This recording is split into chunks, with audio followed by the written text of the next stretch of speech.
मुझे लगता है बिहार की प्रॉब्लम जो है उनकी इंटरनल प्रॉब्लम है, असमानता जो सबसे बड़ी प्रॉब्लम है, जो जाति व्यवस्था है, और उस पर तो ही बात नहीं करना चाहता। मैं आपसे सहमत हूँ, वो तो बिल्कुल सही कह रही है, बट करें क्या? बेसिकली उन्हें ऐसा सिस्टम अपनाना पड़ेगा कि जो समानता इस्टेब्लिश हो सकती है और जो भी चीजें मिल रही है वो सब तक मिले, क्योंकि आप उन्हें इजीली दूर नहीं कर सकते जाति व्यवस्था। तो अगर तो ऊंची जाति वाला शोषण कर रहा है ना, तो नीची जाति वाला वो शोषण सह रहा है। वो मान रहा है कि मैं इससे कमजोर हूँ और मेरा तो काम ही यही है कि इनके साथ मतलब कि इनके घर पे सफाई करना या फिर इनसे दबते रहना, मेरा काम ये है। तो आप दोनों के दिमाग में बैठा हुआ है, ये दोनों की प्रॉब्लम जो सॉल्व कर सकता है वो एक अच्छा शिक्षक कर सकता है। बिहारी की मेंटालिटी बदलना जरूरी है। सर मैं यूपीएससी एस्पायरेंट हूँ सर, और जिस बिहार ने सब कुछ दुनिया को इतना कुछ दिया, आज बिहार में कुछ नहीं है सर। उसका अगर 2-3 रीजन देखते हैं तो 2-3 रीजन निकल के आता है। सबसे पहले वो इसी तरह राजनीतिक में भ्रष्टाचार हो रहा है, सामाजिक बंटवारा और जातिवाद हो रहा है सर।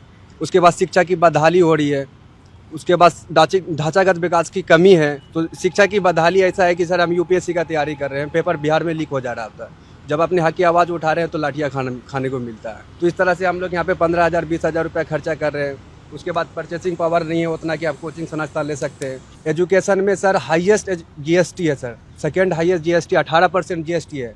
अगर 18% जीएसटी और इनकम टैक्स हटा दिया जाए तो 90 रुपये में लोग कर लेंगे। हर घर में शिक्षा जला देंगे। ये एक प्रकार से आपके हक को छीनने का तरीका है। बिल्कुल सर, बिल्कुल। और वही बात वोट चोरी में हो रहा है। वोट चोरी में हो रहा पेपर